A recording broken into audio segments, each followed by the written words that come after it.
question whether you live in New Tampa, you live in West Chase, live in South County, Carrollwood, Town and Country, wherever you live in the county, we have to deal with transportation problems.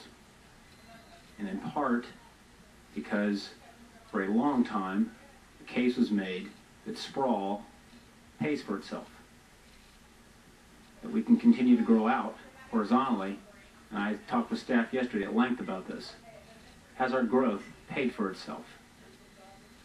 And the answer has been no.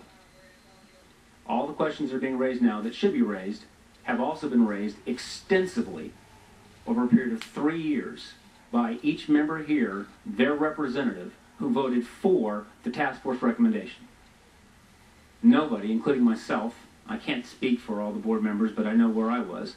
I did not walk in there saying, I want to support a tax increase, let alone a 1 cent increase. There had been discussion about a ½ cent. We talked about impact transit itself. We were looking at just transportation. How are we going to deal with this mess?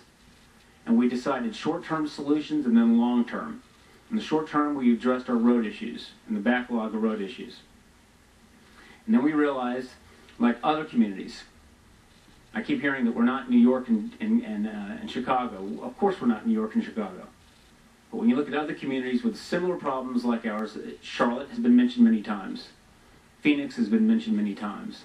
Salt Lake City, the very conservative state of Texas, has 3 cities, Dallas, Houston, and Austin, that have all implemented transportation programs. Austin's the last. They're working on theirs now.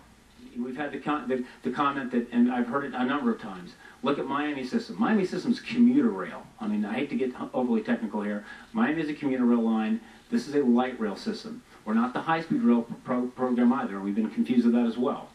This is a light rail line, and it's a part of an overall comprehensive plan. It is not the plan itself. There was a lot of concern about that, trying to convince people to ride something that they've never used before.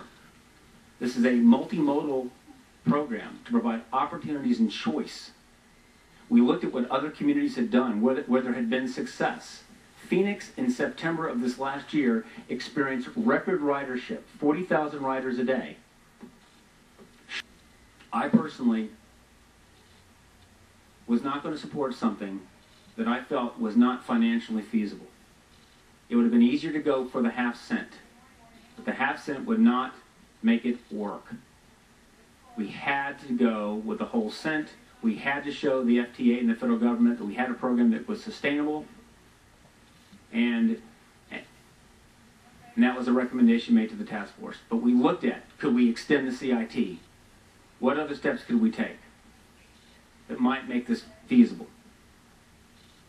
And the recommendation that came back after extensive analysis and study and a report from Hart was that we needed to move forward with the 1 cent, 1% increase in the sales tax.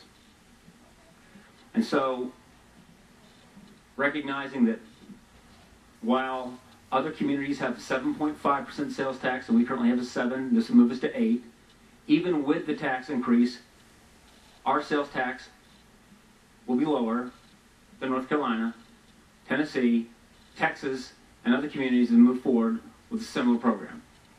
We still have a lower sales tax. We have a cap on our sales tax to protect those large ticket items like automobiles, where an individual might decide, you know what, it makes more sense for me to leave this county and go to another county. We recognize that. We're trying to protect the automobile dealer as well. I'm actually glad this is going to be a challenging sell. I want us to have this debate. I want us to debate it every day. I want the citizens to have the opportunity for the first time to actually vote on themselves. And I'll make the motion that we support this resolution and that we move forward so that we can have an ordinance come back as quickly as possible so that the public can then engage in a full discussion as well for the board. I know this is far from perfect, but I think that it's an excellent first start in recognizing that the mess that was made, we can't walk away from it.